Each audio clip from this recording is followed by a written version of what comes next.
Hey, my name is Max Auren, and since 2019 I spent thousands of hours making short and long-form videos that allowed me to build my business from literally a stinky dorm room and $20 AliExpress microphone to $1.6 million in sales and growing. My content grew a few educational Instagram channels to over 1 million followers plus 300k on YouTube.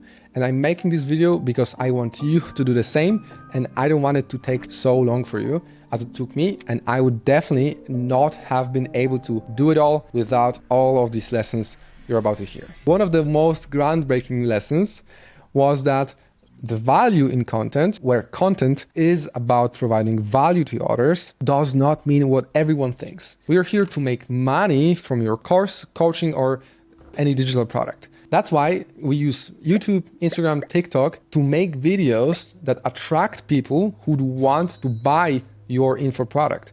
But you see, educational videos, especially short form, are tricky because you're pulled into two directions.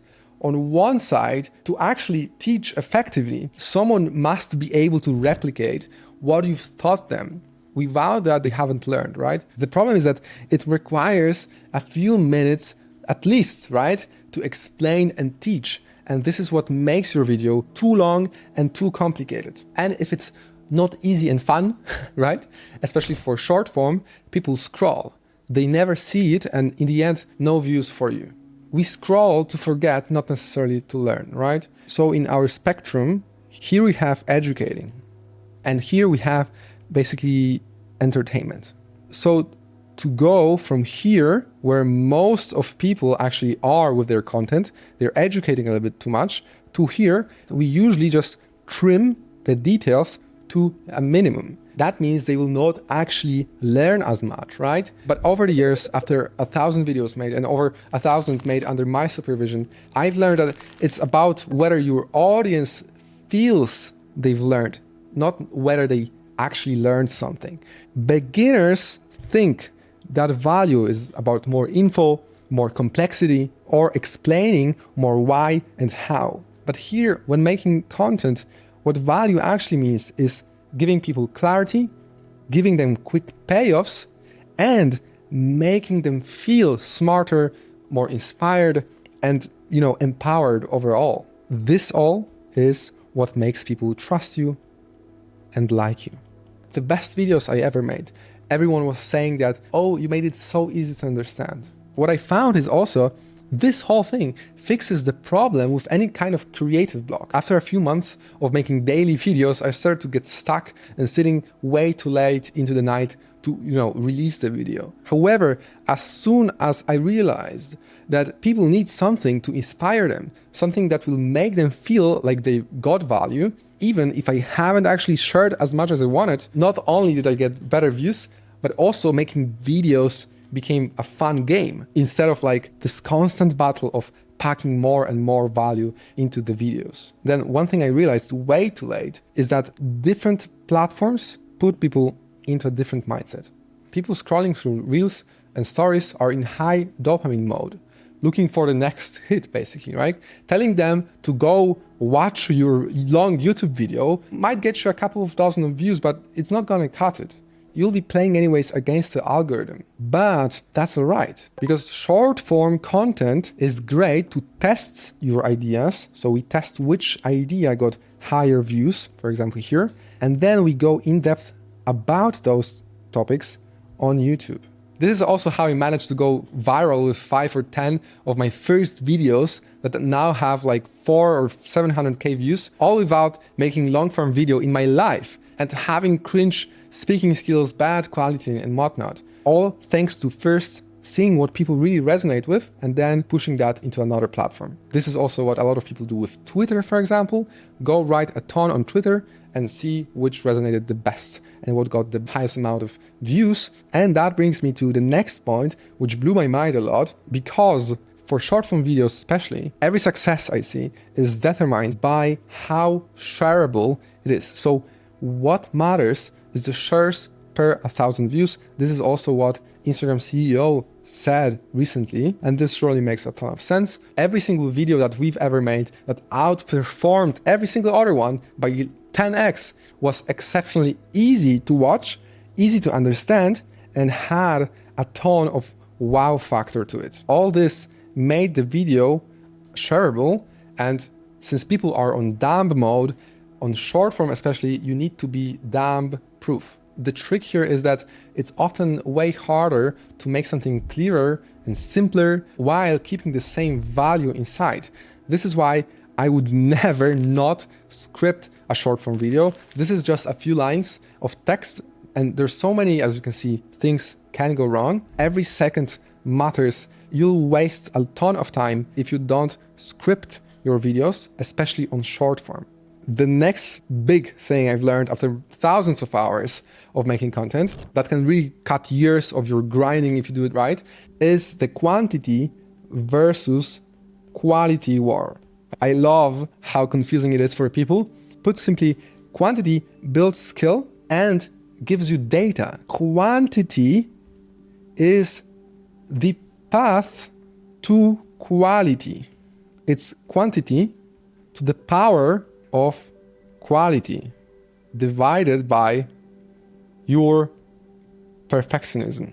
That's why you really need to manage your perfectionism to make sure that it doesn't slow you down. I operated 2 main accounts. One for which I got hired to make 30 videos a month, and then another one where the audience was closely related. Because of the volume I was putting out, I could test and see what resonates with people. And then on the second account, which I used to promote my courses, I just capitalized on the lessons I've learned from making those videos over here. So that could be, anything from hooks, from content, to type of videos, to format. So overall, the quantity here, without it, I would not ever be able to just put 6 videos a month and sell my courses pretty well. Also, what I found out is that the ideas that I was excited about in the moment, I didn't even write them yet.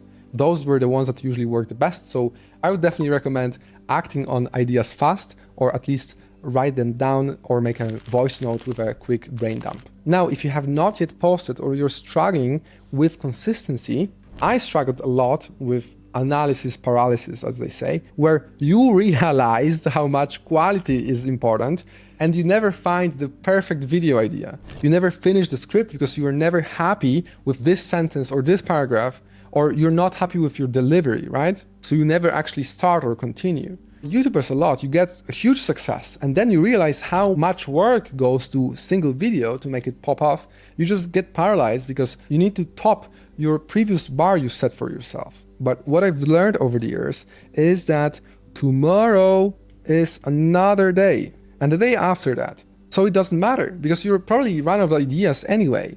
This is why having a plan and sticking to it is so powerful for your overthinking, which I guess a ton of people struggle with. If you're forced to your plan, for example, release a video a week, and you have a system to improve, this is very important, that can be through feedback from someone that knows what's up. This perfect idea or perfect script doesn't matter because you have to release a video by the end of tomorrow anyway. And next week you have another shot. Nowadays, I don't make daily content anymore, but we still put out at least 6 pieces of content daily that sells.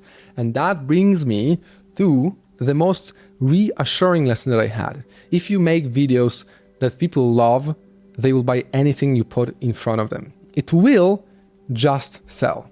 Trust me when I say this, it is not possible to make a ton of videos on any topic that people save, like, and share, then put your product in front of them that fits what they are interested in and what they need. Statistically, there's just no way to not make a great living off of that. If you did it right, and if you'd like me and you to map out a plan for launching or growing your info product business using content-driven funnels, that's what I do, hit me up via the first link in the description. And the second part of this lesson is very counterintuitive. They will keep buying. Just look at the analytics of follows and unfollows. It's not like people just started to hate what you're doing or hate your content, right? Or hate you. New people that we talked about in the previous video constantly come to your world, and existing people leave at the same time. There's a constant flow of new people that want to learn what you teach, that want to buy what you sell, whether that's coaching, course, ebook, a template, or whatever you're selling. That's why I don't want you to be upset if you see you don't grow infinitely. We stopped at about 250K followers on Instagram just because there are so many people at one time interested in this kind of content who are using Instagram. That's why also reposting content works. You can just make 200 or 300 short form videos and then re-record them in a slightly different way, or even just repost straight away. Sure, some people will notice, but if I had to guess, I don't think you mind watching the same video every half a year. Neither does your audience. I built a huge following just by reposting, and especially reposting on different channels. Also, reposting on different channels lowers your risk, because if one channel goes down, which happened to me, that's a topic for a different video, you still have a few different channels that you can post on, and your business doesn't close down, right? Now, listen, the content we talked about today is just one piece of a puzzle. The next video you see on the right side will give you clarity on what all the other pieces of the puzzle are to get your business to 10, 20, or 30K per month and beyond. So click over and I see you there.